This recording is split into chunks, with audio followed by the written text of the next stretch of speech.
नमस्कार, आप देख रहे हैं देश न्यूज। मैं हूं आपके साथ सूरज पाठक। हमारे खास कार्यक्रम डिबेट में आपका स्वागत है। डिबेट में आज हम बात करने वाले हैं किसको क्या मिलेगा। दरअसल बात है मध्य प्रदेश के मंत्रिमंडल के सदस्यों को विभागों के बंटवारे की। कहा जा रहा है कि मध्य प्रदेश में जल्द ही मंत्रियों के विभागों का बंटवारा हो सकता है। मुख्यमंत्री डॉक्टर मोहन यादव ने दिल्ली में केंद्रीय गृह मंत्री अमित शाह और पार्टी अध्यक्ष जेपी नड्डा सहित कई बड़े नेताओं से मुलाकात की है।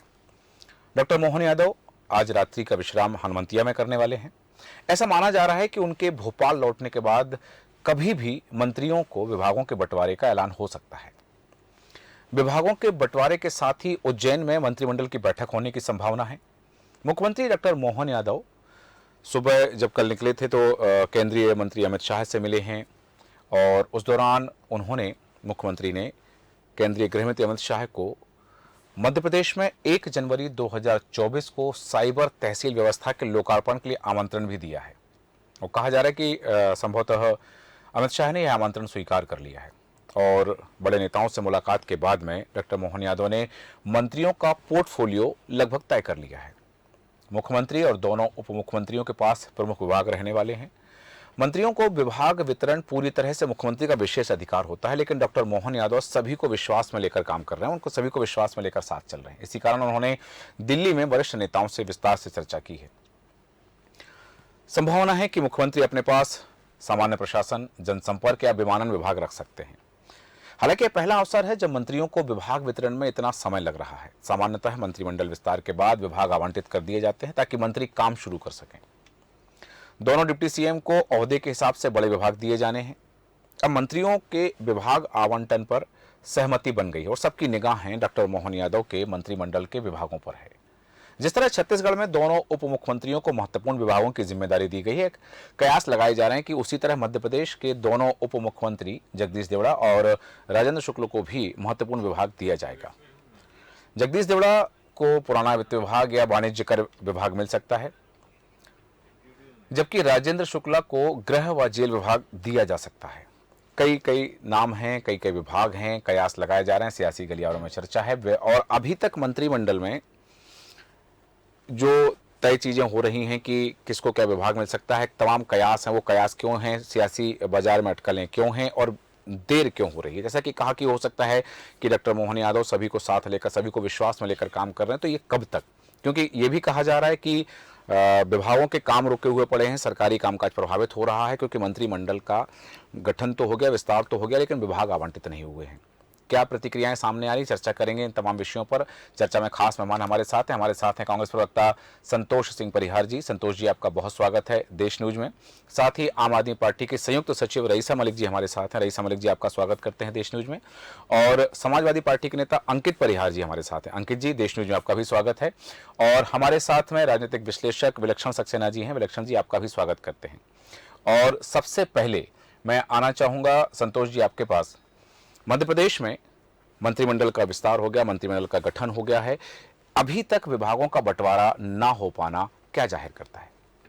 देखिए सूरज जी, सबसे बड़ी बात तो है कि मध्य प्रदेश में मुख्यमंत्री जी बनने के बाद 2 डिप्टी सीएम साथ में बने थे और मंत्रिमंडल बनने में इतनी देरी हो गई, तो इसका निश्चित तौर पे क्या है, मध्य प्रदेश की जनता पे बहुत असर पड़ रहा है, क्योंकि सारी योजनाएं बंद हो पड़ी हुई हैं। कोई भी केवल सारे जो अधिकारी जो है केवल फॉर्मेलिटी के लिए ऑफिस आते हैं और अपनी हाजिरी लगा के चले जाते हैं और जगह जगह जो है कि मेरा ट्रांसफर नहीं हो जाए। तो ये तो सीधे सीधे ये है कि मध्य प्रदेश की जनता का जो है सारे गाड़ी कमाई से जो टैक्स पेयर के पैसे का दुरुपयोग हो रहा है और टेंडर लगाए जा रहे हैं।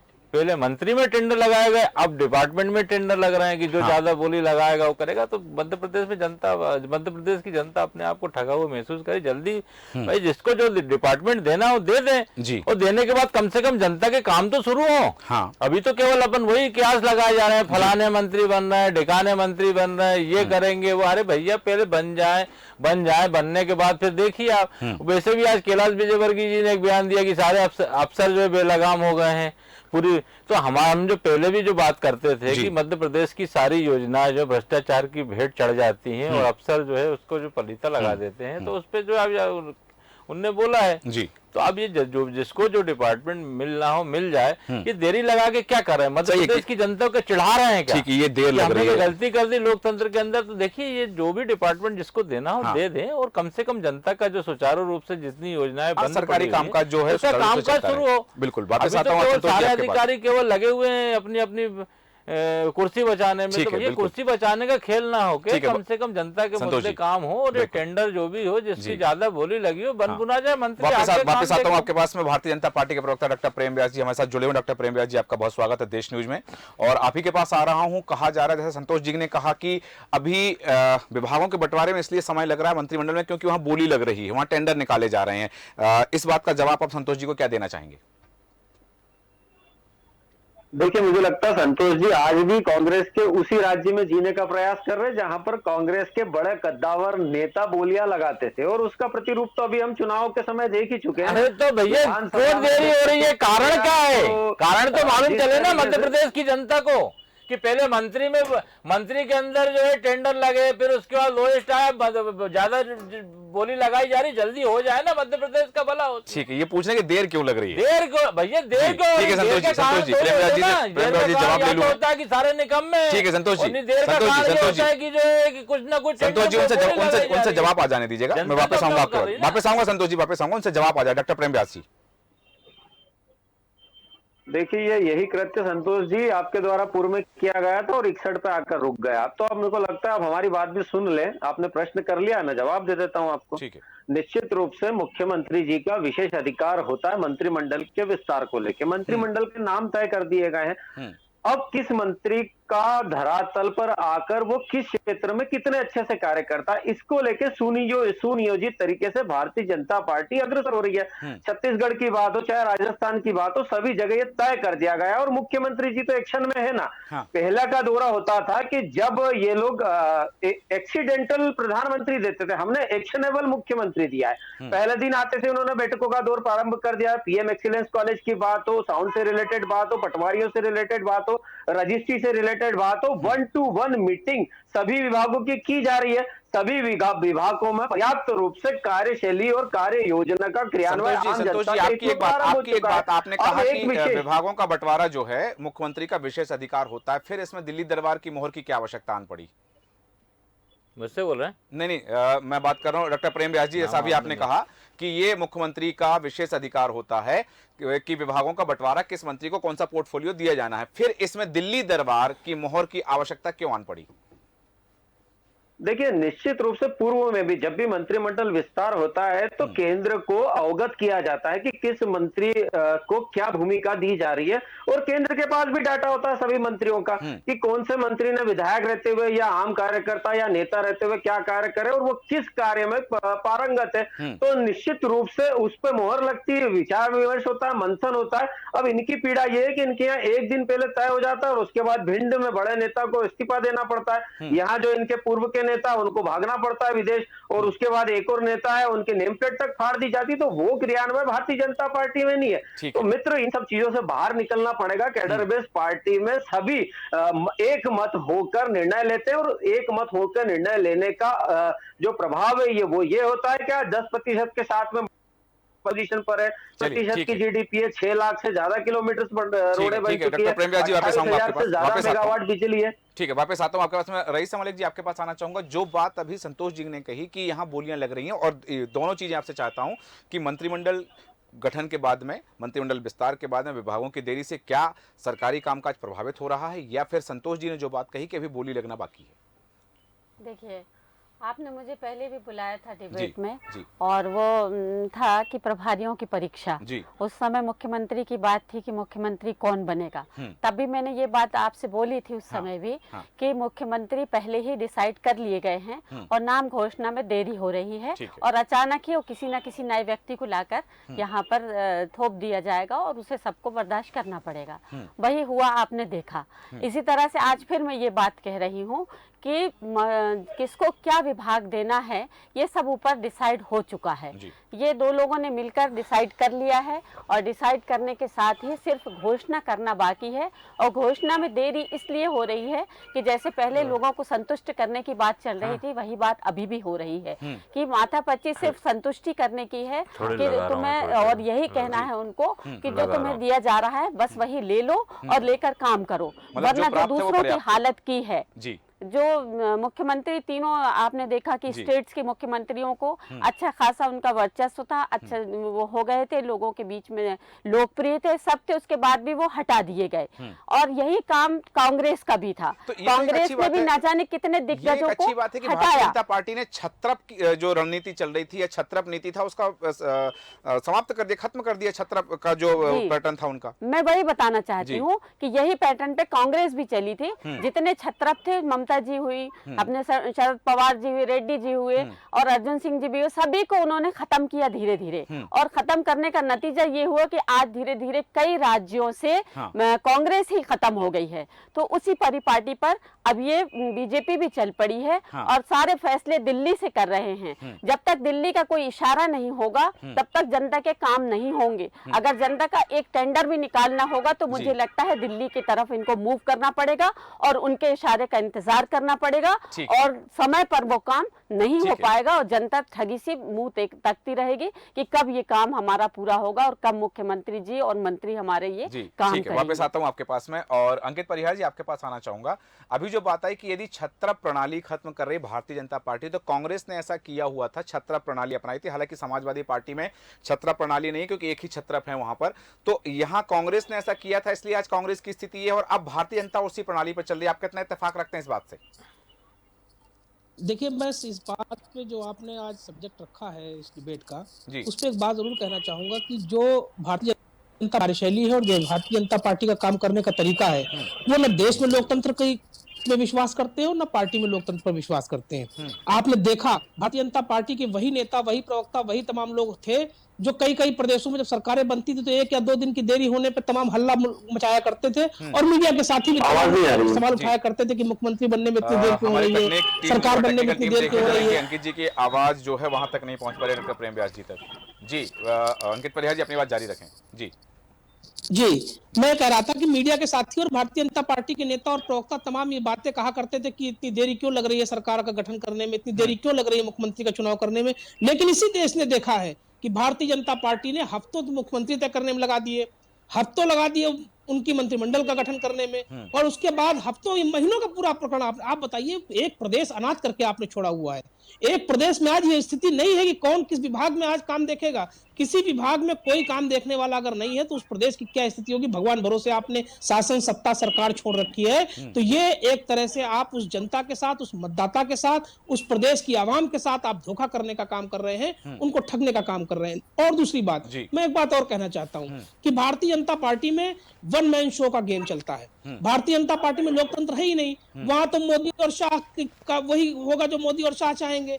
उत्तर प्रदेश के अंदर जो मंत्री हैं वही क्या करे ले रहे हैं। और यहाँ पर तो एक नई इन्होंने तकनीक निकाली। आप देखेंगे हिंदुस्तान की संसद में जब बात आती है तो जब रक्षा विभाग, रक्षा मंत्रालय की बात आती है तो वित्त मंत्रालय के मंत्री जवाब देते हैं। वित्त मंत्रालय का जब कोई सवाल आता है तो विदेश मंत्रालय के मंत्री जवाब देते हैं। विदेश मंत्रालय के लिए कोयला विभाग के मंत्री जवाब देते हैं। तो इस तरह की जो इनकी प्रणाली है, ये लोग इस व्यवस्था पे विश्वास नहीं करते हैं। मुख्यमंत्री तो उन्होंने रबर स्टैंप के नाम पर बना रखा है। मंत्रियों की क्या हालत होंगे वो तो आगे आने वाला समय आप खुद देख रहे हैं। और मैं उत्तर प्रदेश में देख पा रहा हूँ जिस तरह से मंत्रियों की हालत है कि मंत्रियों की हैसियत आज एक अपने विभाग में एक चपरासी का भी कोई ट्रांसफर पोस्टिंग करने की हैसियत किसी मंत्री की नहीं है। तो मैं कह सकता हूँ कि इनके मंत्री और इनके मुख्यमंत्री रबर स्टैंप की हैसियत रखते हैं। जी, विलक्षण जी से पहले मैं जानना चाहूंगा कि यहाँ जो बात जैसे अभी आई, अंकित जी ने जो बात कही कि ये जो 3 काउ बेल्ट के तीनों हिंदी राज्यों में मुख्यमंत्री रबर स्टैंप हैं। एक बार पहले चर्चा हुई थी हमारी, तब उस चर्चा में एक जिक्र आया था कि त्रेता का एक उदाहरण दिया गया था कि जिस तरह से चित्रकूट से भरत जी राम जी की खड़ाउन लेकर के आए थे और सिंहासन पर उन्होंने रखा था और राम जी की खड़ाउन ने शासन किया था, भरत जी उनकी पहरेदारी कर रहे थे। क्या मध्य प्रदेश की यदि प्रदेश में बात करें, छत्तीसगढ़ या राजस्थान के प्रदेश में बात करें तो यही है कि यहाँ मुख्यमंत्री हैं, लेकिन जैसा कि अंकित जी ने कहा कि मुख्यमंत्री रबर स्टैंप हैं। और क्या यहाँ खड़ाउन का शासन चल रहा है कि शासन किसी और का है, नाम किसी और का है? और यही वजह है कि मध्य प्रदेश में मंत्रिमंडल विस्तार के बाद अभी तक विभागों का बंटवारा ना हो पाना। और इस बात का भी जवाब चाहूंगा जो अभी कहा गया कि प्रदेश की जनता के कार्य रुके हुए हैं, प्रदेश के विकास कार्य रुके हुए हैं, विभागों के कार्य रुके हुए हैं, तो ये इसका परिणाम यही है क्या? देखिए, अगर मोहन जी को हम भरत के रूप में करते हैं और कहा जा रहा है कि खड़ाऊ के रूप में वो राज्य कर रहे हैं, तो ऑफ कोर्स उनके श्री राम तो केंद्र नेतृत्व मोदी जी और अमित शाह जी हैं। इस बात पे कोई दोराहे नहीं है। ये एक मतलब जग जाहिर बात है, हमें बिल्कुल इस बात पे कोई दूसरी चीज नहीं रखनी चाहिए कि in the startings of everything यहाँ पर पूरा का पूरा केंद्र नेतृत्व का एक डायरेक्ट इंटरफेरेंस दिख रहा है। अच्छा, तो आवाज जहां तक चाहेंगे हम कि समझ रहे हैं, हमारी तकनीकी टीम जो है विलक्षण जी की आवाज थोड़ा सा बढ़ाए, हमारे और दूसरे मेहमानों तक आवाज नहीं पहुंच पा रही है। जी क्या क्लियरली अब मुझे सब लोग सुन पा रहे हैं? बिल्कुल बराबर आ रहा है जी विलक्षण जी। हाँ जी, मैं बताना चाहूंगा कि जैसे कि मोहन यादव जी की जहां बात है और हम जहां पर ये डिस्कशन चल रहा है कि क्यों मंत्रिमंडल विस्तार में डेट हो रही है, सी हम सब जानते हैं कि चुनाव के बाद एक बहुत बड़ा राजनीतिक सर्जरी मध्य प्रदेश में हुई है और अकेले मध्य प्रदेश में नहीं हुई, उसका असर छत्तीसगढ़ और राजस्थान सब जगह पे देखने को मिला है। ऑफ कोर्स यहाँ पर एक चीज है कि अगर आप एक डायरेक्ट विश्लेषण के रूप में देखें तो यहाँ रूठों को मनाने और गुटबाजी को खत्म करने के लिए ये मंत्रिमंडल के विस्तार को भी एक हथियार बनाया गया है, क्योंकि यहाँ तक जहां डिस्कशंस के अंदर जो अंदरूनी बात हुए हैं, यहाँ अलाउ किया गया है कि कोई मंत्री पद के लिए अगर कोई है, कोई कैबिनेट मंत्री का मेंबर बन रहा है तो उसे खुद की टीम भी चुनने का मौका दिया जाएगा। यहाँ आप देख सकते हैं कि मध्य प्रदेश में अगर राजनीतिक सर्जरी चल रही है तो साथ ही साथ एक प्रशासनिक सर्जरी भी आगे धीरे धीरे अपना रूप ले रही है और इसी का कारण है यहाँ रूठों को मनाने से ज्यादा का एक समीकरण ये भी समझ में आता है कि आप लोगों को अलाउ करें कि जो मंत्रिमंडल पे बैठे हैं तो उनकी टीम वो अफसर संभाले जो अफसर काम कर सकते। इसका ये एक प्रोमिनेंट समीकरण ये भी निकल के आता है। अच्छा, जहां तक बात रही विभागों की, यहाँ पर एक टसल जो हम सबको ही दिखाई दे रहा है वो सबसे बड़ा यही है कि एक तरफ है आपके सामने वरिष्ठतम नेता जिन्होंने केंद्र नेतृत्व में अपना पूरी भागीदारी दी है और एक तरफ है प्रदेश के वरिष्ठ नेता जिन्होंने मध्य प्रदेश को आज मध्य प्रदेश में कॉन्ट्रीब्यूट करने के लिए कहा है। अच्छा, क्योंकि प्रोमिनेंस अगर हम पूरे के पूरे ढांचे और स्ट्रक्चर में देखें तो मध्य प्रदेश के लोकल नेताओं को ज्यादा प्रोमिनेंस दी। इसी का कारण है कि जगदीश देवड़ा जी और राजेंद्र शुक्ल जी जैसे वरिष्ठ नेताओं को डिप्टी सीएम बनाया गया और मोहन यादव जी जैसे व्यक्ति सीएम पद पे अब विराजित हैं। अब जब यहाँ पर ये चीज आती है तो देखना पड़ेगा कि मुख्य विभागों के द्वारा मध्य प्रदेश की कमान क्या उन लोगों के हाथ में दी जानी चाहिए जो डायरेक्ट केंद्र की बात सुनेंगे या उन लोगों के लिए दिए जाने चाहिए जो अपना स्तर ऑलमोस्ट केंद्र के बराबर के रूप में मानते हैं। यहाँ पर यही समीकरण टसल का कारण बन रहे हैं। और जहां तक रही बात अधिकारियों के संबंध में, ये पूरा का पूरा विभागों का वितरण क्षेत्रीय स्तर पे आने वाले लोकसभा चुनाव पे डायरेक्ट असर डालेगा। हमें ये देखना होगा कि जैसे जैसे हम लोगों ने देखा है कि ये पूरा का पूरा मंत्रिमंडल भी जो है, मंत्रिमंडल का विस्तार भी है, ये इस हिसाब से किया गया है कि लोकसभा सीटों का हर लोकसभा सीट से हम देख के आ रहे हैं कि एक कैबिनेट मंत्री या राज्य मंत्री या कोई ना कोई तो निकल के आ ही रहा है। तो यहाँ पर इसके समीकरण भी आगे देखने को मिलते हैं। ये पूरा इंतजार किया जा रहा है कि केंद्र से हरी झंडी मिले और जो पूरी कवायद है लोकसभा चुनाव के परिदृश्य की जा रही है कि लोकसभा चुनाव की तैयारी के। जब वापस आता हूं आपके पास में, संतोष जी आप कुछ कहना चाह रहे हैं, अपनी बात रखें।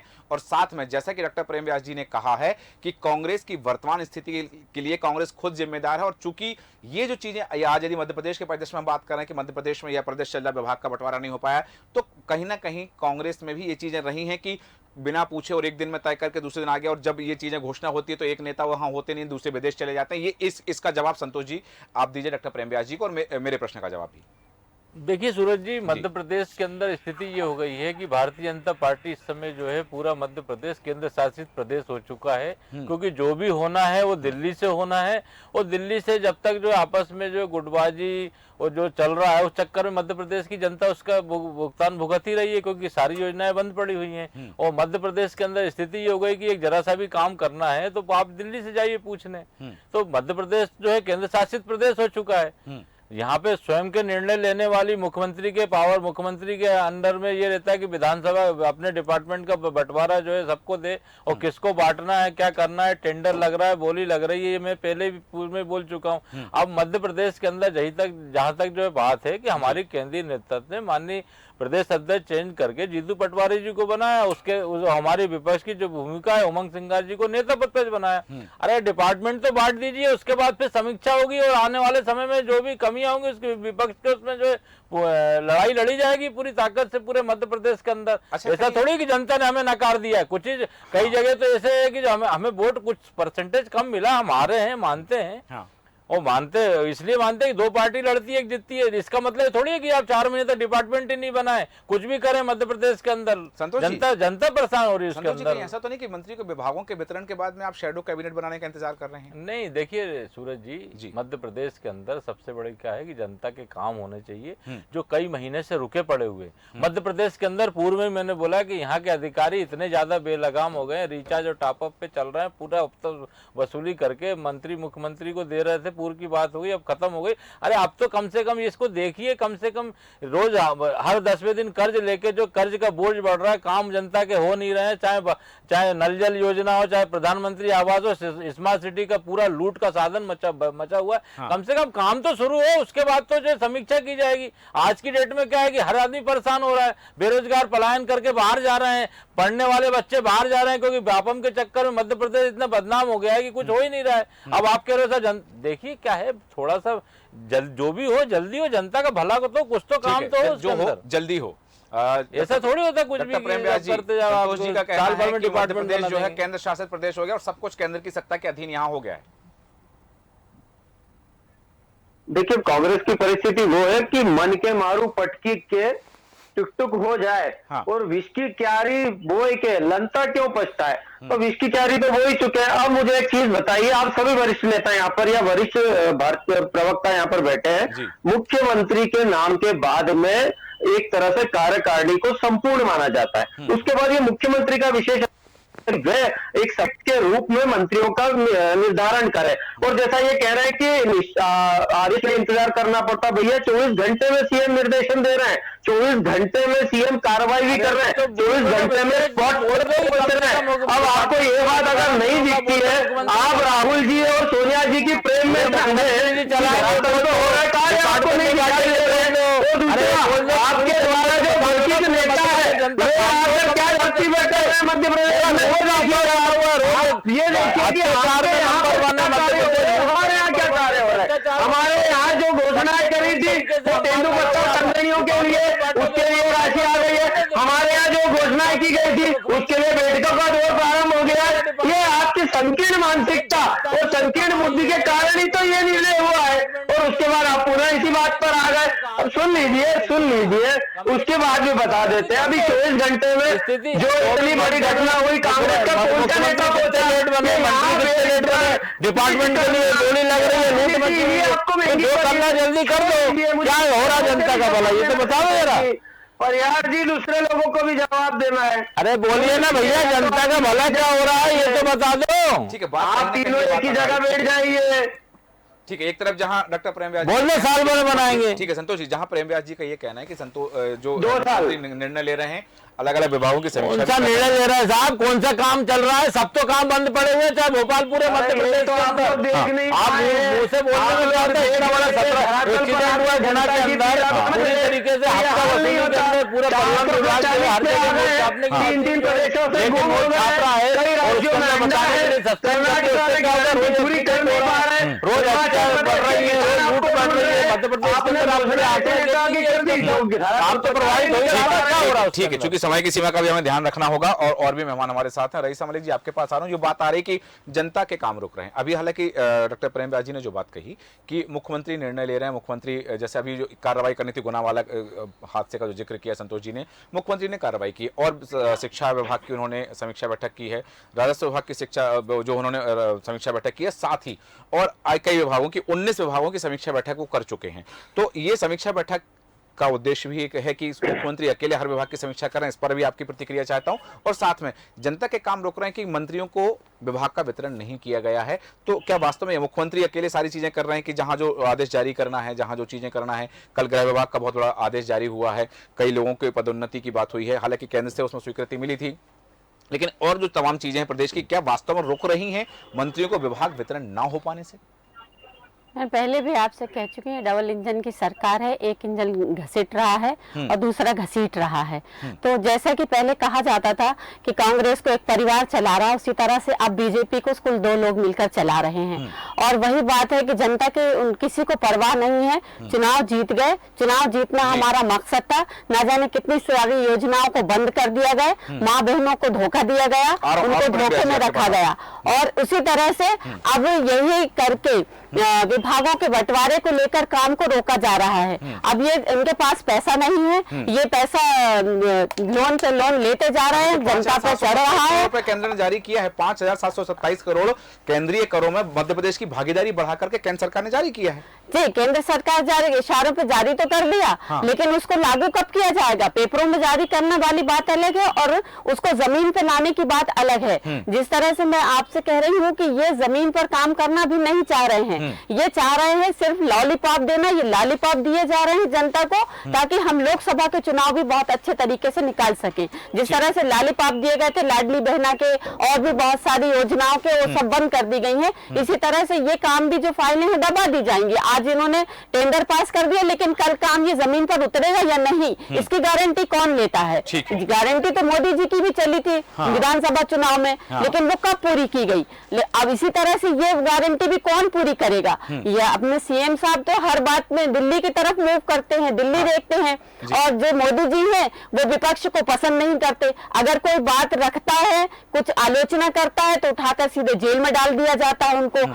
इसी तरह से जैसा कि कबीर दास जी ने कहा था, मैं एक दो एक साथ आपको बताना चाहूंगी कि सरकार कैसे अच्छी चल सकती है। कि निंदक नीरे राखिए आंगन कुटी छवाए, बिन पानी साबुन बिना निर्मल करे सुहाए। तो जब तक ये सामने वाले की बात को नहीं सुनेंगे, जब तक ये उस पर इम्प्लीमेंट नहीं करेंगे, जब तक जनता की परेशानियों को नहीं विपक्ष ही बताएगा कि जनता क्या है, जनता में क्या हो रहा है, क्योंकि सत्ता पक्ष तो अपनी वाहवाही ही करेगा, वाहवाही के अलावा कुछ नहीं करेगा। लेकिन ये सुनने को तैयार नहीं है। जो कहता है उसे जेल में डाल देते हैं, 10 उस पर इल्जाम लगा देते हैं, भले वो साबित ना हो।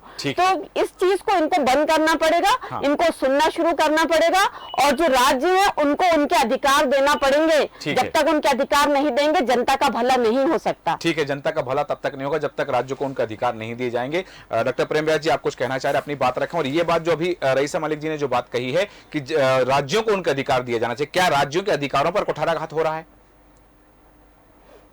देखिए, मुझे लगता है 70 वर्ष के लगभग हो चुके हैं भारत को आजाद हुए, और केंद्र शासित प्रदेश है। ये तो पूर्व से दिल्ली के बारे में पता था। जब केजरीवाल जी वहां चुनाव नहीं लड़े थे तब भी उनको संज्ञान था। वो एक IPS IAS ऑफिसर थे, वहां की जो शक्तियां नियमित है उसके बारे में भी उनको जानकारी थी। लेकिन आज आकर अधिकारी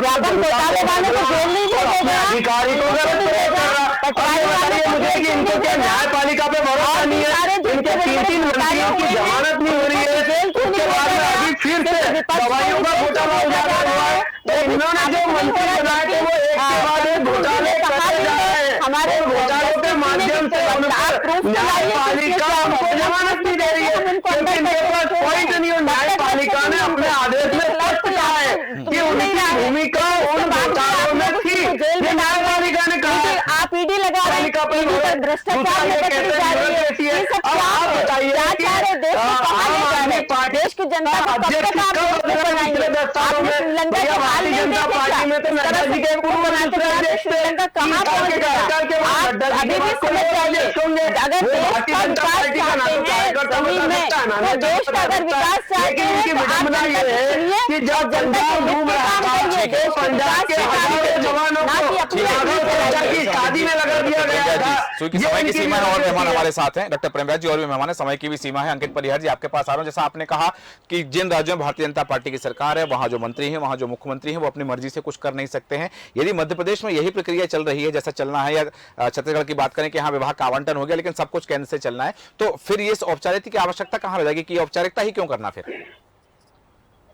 नहीं, वही अभी मैं कह रहा था कि जैसे आपने कहा ये खड़ाऊ लेकर राज कर रहे हैं जी। तो खड़ाऊ लेकर राज करने की परंपरा तो लोकतंत्र में नहीं रही है, और खड़ाऊ लेकर राज करने का अगर ये प्रक्रिया शुरू कर रहे हैं तो मैं समझता हूँ कि इन लोगों का विश्वास लोकतंत्र में नहीं है, जैसा कि मैं पहले भी कर चुका हूँ। और जहां तक बात आपने छत्रपों की की थी, किसी ऐसे राजनीतिक कार्यकर्ता को जिसने अपना पूरा जीवन पार्टी के लिए खपाया हो, समर्पित भाव से उसने काम किया हो, और आज की विजय में भी जिसका बहुत बड़ा योगदान हो, उसको छत्रप कहकर दूध से मक्खी निकालकर बाहर कर देना, ये निश्चित रूप से चेतावनी है। और मैं अपने मित्र व्यास जी से भी कहना चाहता हूं वो भी इस चेतावनी को महसूस कर लें कि भारतीय जनता पार्टी के नेतृत्व का कैसा चरित्र है, वो आप निष्ठा का, आपके समर्पण का, आपके द्वारा दिए गए योगदान का कोई मूल्यांकन नहीं करने वाला, उनके नजरों में आपके प्रति कोई सम्मान नहीं है। जब जरूरत पड़ेगी तब आपसे वो काम लेंगे, जैसे शिवराज सिंह चौहान जी से उन्होंने काम लिया और दूध पी से मक्खी की तरह उन्होंने निकाल के बाहर कर दिया। छत्रप कहना ठीक नहीं है। किसी व्यक्ति ने अगर पूरे जीवन में अपना जीवन राजनीतिक पार्टी में खपाया है, एक छोटे कार्यकर्ता से उन्होंने मुख्यमंत्री पद का सफर तय किया है,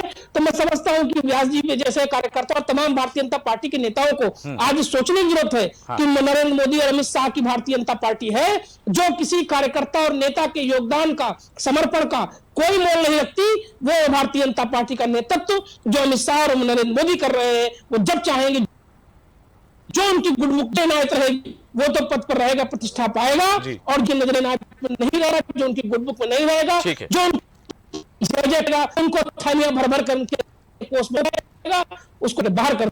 ठीक है, जैसा आपने कहा कि जो उनकी गुडबुक में रहेगा वही पूरे प्रदेश में देखने को मिल रहा है।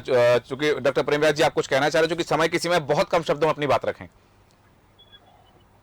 देखिए, हमारे यहाँ भारतीय जनता पार्टी का जितने कार्यकर्ता है वो पूर्ण निष्ठा के साथ में संगठन के प्रति वफादारी के साथ में कार्य करता है, और वो किसी पद या किसी बड़े दायित्व का मोह नहीं रखता। वे आम जनता के हित के लिए, चाहे उसे छोटा पद दिया जाए, चाहे मध्यम दिया जाए, चाहे बड़ा पद दिया जाए, वो उसमें निश्चित रूप से कार्य करता है। और समाजवादी पार्टी की जो रीति और नीति है, आपके तो अध्यक्ष ही तय हो जाते हैं। आपके यहाँ कभी भी किस नीति के तहत अध्यक्ष बना गए मुझे बता दे, और मेरा तो सभी पार्टी के प्रवक्ताओं से प्रश्न है, आप मुझे ये बताइए कि 3 साल में हमारे यहाँ हर साल अध्यक्ष परिवर्तित होता है, और आपके यहाँ कब हुए थे 3 साल पूर्व में चुनाव जो आपने साल गर्भित करके जिसको प्रदर्शित करा, और वही आपके नेताओं का संविधान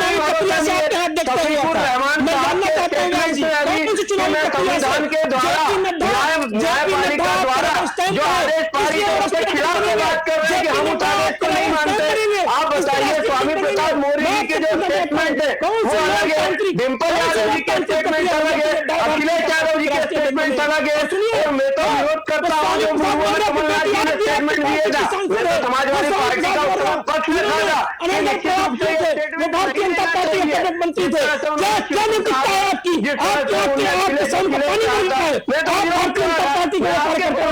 जिन्होंने स्वामी प्रसाद मौर्य को कैबिनेट मंत्री बना के रखा, स्वामी प्रसाद मौर्य की आपके यहाँ जाके उनकी भाषा शैली बदल जाती है, आपके यहाँ जाके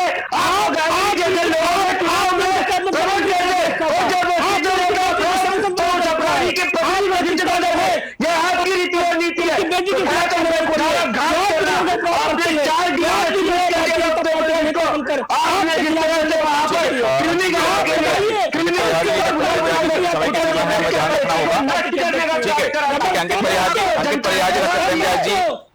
ठीक है, अंकित परिहार जी, डॉक्टर प्रेमराज जी, समय की सीमा का ध्यान रखना होगा। विलक्षण सक्सेना जी आपके पास आ रहा है, इस पूरी परिचर्चा पर आपकी प्रतिक्रिया चाहता हूँ। एक प्रश्न, बहुत गंभीर प्रश्न। ठीक है, अंकित परिहार जी, अंकित परिहार जी, अंकित परिहार जी, अंकित परिहार जी, अंकित परिहार जी, अंकित परिहार जी, मेरा प्रश्न विलक्षण सक्सेना जी से इस समय, अंकित परिहार जी, मेरा प्रश्न विलक्षण सक्सेना जी से इस समय बहुत गंभीर प्रश्न लेकर आ रहा हूं आपके पास में विलक्षण सक्सेना जी। पहला तो इस पूरी परिचर्चा पर आपकी प्रतिक्रिया और विश्लेषण आपका चाहता हूं। दूसरा, मुख्यमंत्री मोहन यादव लगातार पिछले कई दिनों से विभागों की फाइल का परिलक्षण कर रहे हैं और उनका निरीक्षण कर रहे हैं। जी सतपुड़ा जी के में लगी हुई आग और उसमें नष्ट हुई फाइलें और डाटा, उसको लेकर मुख्यमंत्री की बहुत जिज्ञासा है और शायद विभाग वितरण को लेकर ये चीजें चल रही हैं कि सतपुड़ा की आग की चिंगारी, फिर जो दबी हुई चिंगारी थी फिर शायद सुलगने लगी। ऐसा कुछ है क्या? देखिए, इसी के साथ अगर आप ये चीज सतपुड़ा और लगी हुई आगों और जली हुई फाइलों की बात करेंगे तो अभी अभी ध्यान से अगर हम हमारे फोन्स को देखेंगे तो अब सूत्रों की तरफ से खबर आ गई है कि मंत्रियों के विभाग बढ़ चुके हैं और उसमें हुई जो फेल बदल है कि बहुत सारे लोगों को अपना डिपार्टमेंट कंटिन्यू नहीं करने को मिला है जी। वो इस बात को दर्शाता है कि आग से सबक सीखे गए हैं। हालांकि क्योंकि ये खबरें सूत्रों से अभी आई हैं तो मैं उसको आपके चैनल पे उसको परिलक्षित करके उसे यथार्थ नहीं करता जब तक आधिकारिक खबर नहीं आती है। बट यहाँ आपको एक चीज देखनी होगी कि जो मुख्यमंत्री शिवराज सिंह चौहान जी के कैबिनेट में मंत्री रहे हैं, मोहन यादव जी कभी भी नहीं चाहेंगे कि उनके मंत्रिमंडल द्वारा की गई गलतियों को वापस कहीं पर भी यहाँ पर रिपीट किया जाए, क्योंकि एक तरीके से चुनाव के पहले ऐसी की गई गलतियां लाइबिलिटी बनी थी। और जब बात रखती है फर्स्ट टाइम सीएम की, एक ऐसे सीएम जिनके लिए लोकसभा चुनाव उनके सर पर है, जिम्मेदारी भाजपा की बड़ी उनको मिली हुई है और ऊपर से मध्य प्रदेश में इकोनॉमिक क्रंच और ऊपर से आने वाले फरवरी के माह में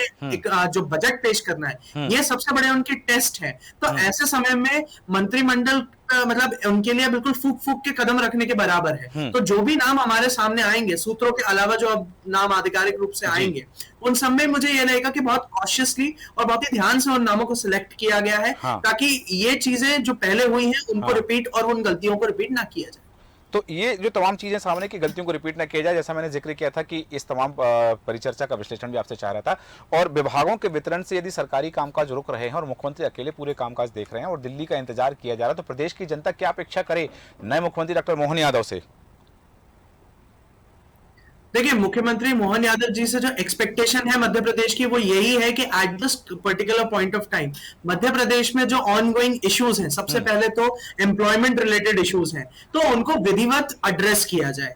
जहां तक रही तो यहाँ पर मध्य प्रदेश में रीजन वाइज जो एक प्रॉब्लम्स इंफ्रास्ट्रक्चर से रिलेटेड, चिकित्सा से रिलेटेड और खासतौर से लॉ एंड ऑर्डर की जो सिचुएशन आई है, तो इसको एड्रेस करना सबसे बड़ा प्रॉब्लम है। तो मुख्यमंत्री की सबसे बड़ा तो यही टेस्ट रहेगा कि किस टेम्परामेंट के व्यक्ति को कौन से डिपार्टमेंट के लिए उन्होंने रेकमेंड किया, क्योंकि अगर एक ऐसे व्यक्ति का टेम्परामेंट, पब्लिक इमेज भी उस डिपार्टमेंट से मतलब और खराब हो सकती है। अगर ऐसे व्यक्ति को डिपार्टमेंट दिया जाएगा तो मतलब जगह बहुत गलत संदेश जाएगा सबने। तो सीएम मोहन यादव जी का सबसे बड़ा मध्य प्रदेश जो एक्सपेक्ट करता है वो ये है कि जो टेम्परामेंट जिस विभाग का रहता है उसके विपरीत उस व्यक्ति को दिया जाए ताकि बैलेंस बना रहे। बिल्कुल सही। सबसे बड़ी एक्सपेक्टेशन तो राजनीतिक गलियारों में और आम गलियारों में यही है। ये संतुलन होना चाहिए और इस संतुलन के साथ ही यदि विभागों का वितरण होगा तो स्वाभाविक बात है कि कार्य बेहतर हो पाएगा। वो टेम्परामेंट की जो आपने बात कही है, ये पैरामीटर कहीं ना कहीं देखना पड़ेगा। हालांकि बिंदुओं ने जिन पर हम चर्चा कर सकते हैं पर समय अनुमति नहीं देता, इसलिए चर्चा को विराम देंगे। डॉक्टर प्रेम व्यास जी, संतोष सिंह परिहार जी, रईसा मलिक जी, अंकित परिहार जी, विलक्षण सक्सेना जी, आप सभी का धन्यवाद चर्चा में शामिल होने के लिए। और बात आ रही विभागों के वितरण को लेकर, इंतजार और कितना, किसको क्या मिलेगा ये देखना दिलचस्प होगा। और साथ ही ये तमाम इस पूरी परिचर्चा में सामने आई कि बात सामने आई है वो ये है कि कहीं ना कहीं यदि विभागों के काम रोक रहे हैं, सरकारी कामकाज प्रभावित हो रहे हैं, तो किस बात की देर है और कब तक मंत्रियों को विभाग मिलेगा, मंत्रियों को विभागों की जिम्मेदारी मिलेगी और काम सुचारू रूप से चलेगा। और ये तमाम बातें जो विपक्ष की ओर से भी आई हैं कि क्या बोली लग रही है और ये जो देर हो रही है इसके पीछे क्या चीजें जिम्मेदार हैं। बात ये भी आई कि सब कुछ मध्य प्रदेश में केंद्र के द्वारा संचालित किया जा रहा है, तो केंद्र का इतना ज्यादा हस्तक्षेप या मध्य प्रदेश के नए मुख्यमंत्री डॉक्टर मोहन यादव को फ्री हैंड ना देना क्या साबित करेगा, ये देखना दिलचस्प होगा। हमारे आज के खास कार्यक्रम में इतना ही। बने रहें देश न्यूज के साथ। नमस्कार।